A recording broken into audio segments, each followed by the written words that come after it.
আর দ্বিতীয় বিষয় হচ্ছে সুজয় কৃষ্ণ ভদ্র যার কণ্ঠস্বর ছিল প্রবল দামি, সেই কণ্ঠস্বর অবশেষে সমস্ত এক্সামিনেশন একেবারে কমপ্লিট হবার পর এখন এই মুহূর্তে কেন্দ্রীয় তদন্তকারী সংস্থার হাতে সম্পূর্ণ বিষয়টি স্পষ্ট।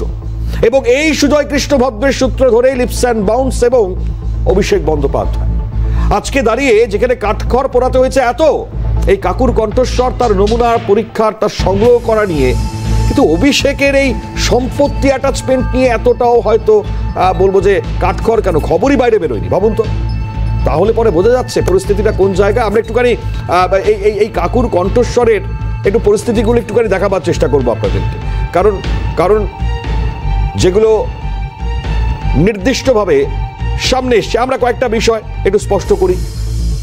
এই দেখুন, আমি একটুখানি আরো একবার এটা মনে করিয়ে দিই। সুজয় কৃষ্ণ ভদ্রের এই ডিরেক্টর 19/4/2012 থেকে তারপর তিনি বলেছিলেন যে আমার মালিককে কার্যত, মানে